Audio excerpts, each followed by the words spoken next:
Welcome to Hood Champion Boxing and Sports. Boxing, you find a way to win, or you find a way to lose. How you guys feeling? Tank Davis got busy. Let's talk about Tank Davis. So people, I'm going to be honest with you.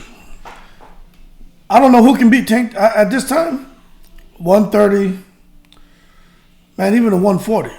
You know, I'm just not sure who can beat Tank Davis. Because in order to beat Tank, right, in my opinion, it's got to be a boxer puncher.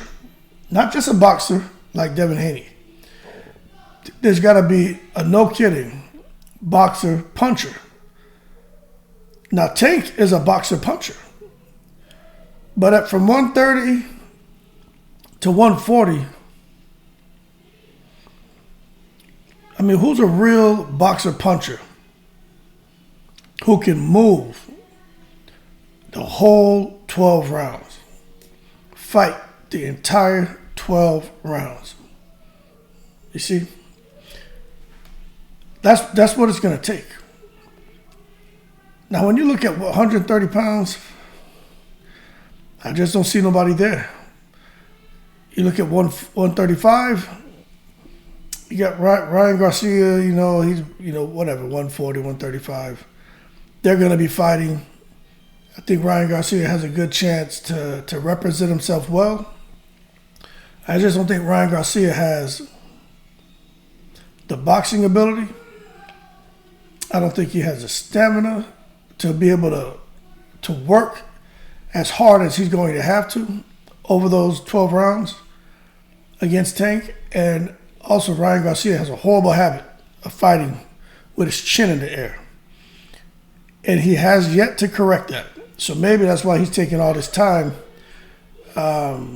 between, now and April to work on those bad habits instead of, jumping right in the ring into, to a stay busy fight. But Ryan Garcia has speed. He has reach. He has a lot of intangibles that, if he could take that and couple it with more volume, more combinations, and the ability to do that nonstop for 12 rounds, Ryan Garcia would have a good chance against Tank. But Ryan Garcia is not that guy.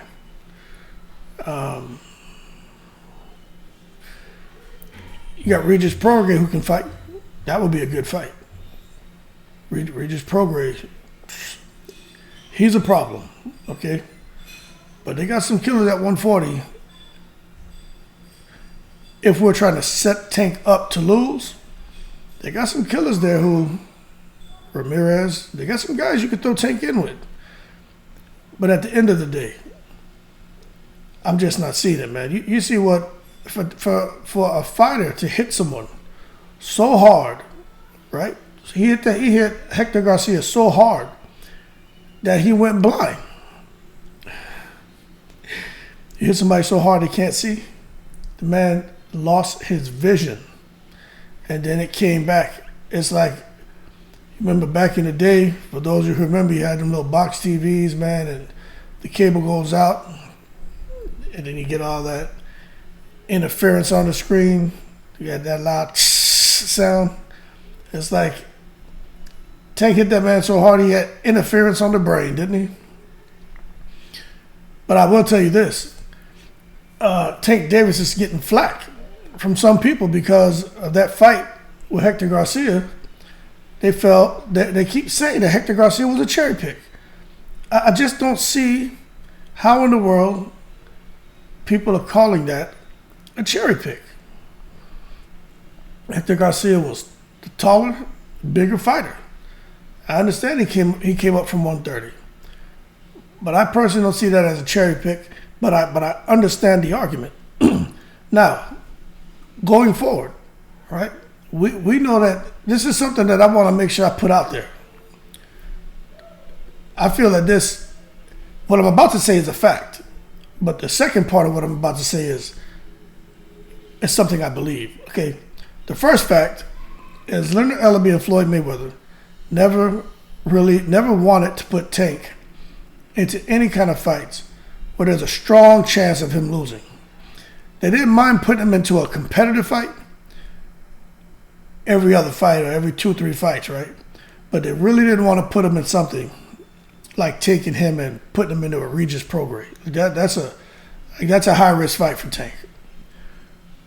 What they wanted to do was just have Tank make as much money as possible fighting C, B level opponents, every now and then throw him with a B plus, A minus opponent, just to keep the critics off him. And the reason for that is they say belts don't matter, and Floyd recognized probably a little bit beyond the midpoint of his career that the sanctioning bodies just suck out your eyeballs. They just get paid off the efforts of fighters. They don't care, and he didn't want to pay him any of his money. That's why Floyd no longer cared about fights. He'd be the guy who was a champion and immediately just get rid of the belt. Like he didn't want it. He didn't care. And they instilled that in Tank. Okay? Now this is another fact of the first part of what I'm about to say. Tank has said he doesn't care about belts. Okay? In the last couple of days he said that. So for those of you out there who are thinking Tank's going to just be looking to come out here and fight champion after champion at 140, 147, whatever. Okay? So let's stop there. Now, this is something I believe. Now, I do believe that Tank grew frustrated with Mayweather, with Ellaby, because they didn't want to put him into those kind of legacy-defining fights. I do think Tank wants legacy. I think Tank looks at what Mayweather did. He looks at what the other greats have done, and he wants to come out here and maybe become undisputed or win titles and more than just 130, 135, and 140. Maybe go on to 147 or try to pick the right opponent at 154, like a lot of other great boxers have done. They pick the right opponent, make the fight, and they get the win. But I will say this: although Tank said he doesn't care about belts, now this is part B of what I was getting at. I believe, right? This isn't a fact. This is just me talking. I believe Tank Davis wants to fight Devin Haney, and this is something else I believe. If they make that fight after Ryan Garcia, okay, because there's a whole lot going on with Tank Davis. But if they make the fight after Ryan Garcia, and Tank is still a free man, Tank said he would jump at the opportunity to fight Devin Haney. And I don't believe I can fly, but I believe Tank Davis will get labeled as a cherry picker if and when he fights and knocks out Devin Haney. Now let's just be real now, man. How many of you really give Devin Haney a chance against Tank Davis? See, Devin Haney can box every second of every round. Pop shots, he can throw combinations. He has great defense. He came up in the Mayweather camp. He knows how to fight. Like you can't take that away from Devin Haney. But again, I said it's not a boxer with a chin that can fight. I said a boxer puncher with a chin that can fight the whole 12 rounds. Is Devin Haney a boxer? Yes. Is he a boxer puncher? No. Does Devin Haney have a chin? I don't know. Some people say he doesn't have a chin. Other people disagree. I would go on to say I don't think Devin Haney has a chin, or a chin good enough to stand up to what Davis is bringing into that ring. Because Davis is bringing some serious heat. Now, for those of you who are saying, there's no one out there who can stand up to a guy like Gervonta Davis. Let's not take it to the stupid. There have always been boxers with those kind of chins that are just just bewildering, mind-blowing, that they can take a shot like that and keep coming forward. Deontay Wilder fought a guy, I can't remember this guy's name, but he was hitting that guy with some shots, and that guy was getting hurt. He was getting bludgeoned in there, and he was hanging in there The referee stopped it because he's going to die. He can't get beat like that, man. For 9-10 rounds, they had to stop it. Okay? And then even right now, you look at a guy like Joe Joyce. Like, it's just not normal to see someone get beat like that and push through it. So when I think about Gervonta Davis and Devin Haney, I think Gervonta Davis beats Devin Haney pretty damn easily. Okay? Now, Devin Haney and Shakur Stevenson, I don't know. I still think Tank Davis beats Shakur Stevenson, but I think that's a tougher fight because Stevenson can fight the whole 12 rounds at a distance. He can slow the fight down and make you fight at his pace, and this is where it will cause problems for Tank. Tank is a kind of fighter who has patience. He's not going to want to just jump in there and get caught with something. Okay? If he was to fight Shakur Stevenson, I think that can backfire on Tank because he's not just going to come in there and be reckless and give Stevenson an opportunity, not necessarily to hurt him, but to pop shot him and bust him up over 12 rounds. But this is the thing that you see that what Tank does. He has cat-like reflexes. He's extremely quick and explosive. He has ridiculous power. And he's intelligent. He knows how to close the gap. We saw him doing it last night. Take his time and eventually getting real low, getting on the inside, just feints, testing the water, see if the guy, what he's going to bite out, how he's going to react. And the next thing you know, Tank was right there within striking distance. And I really think Tank Davis, 130, 135 for sure. Nobody messing with 140. I think he'll get up there and make a fair representation of himself. And I think he definitely knocks out Teofimo Lopez. I think he gets Teofimo Lopez out of there within 4 rounds. Teofimo Lopez, he just upstairs, he's not there. And this is the right time to make a fight at 140 with Teofimo for Tank Davis. Remember, I was talking about moving up in weight, finding the right opponent at the right time. Teofimo will be food for Gervonta Davis. And I'm just being honest. And I like Teofimo. He's a good fighter, but he's not there mentally. And that's not Tank's problem. It's for Tank's team to recognize that there's a huge opportunity that they can exploit when it comes to Teofimo and go get a big win at 140. But for the rest of this year, okay, there's a huge fight coming up with Tank in February. I've already talked about it. I'm not going to beat a dead horse. Tank has to go back to court.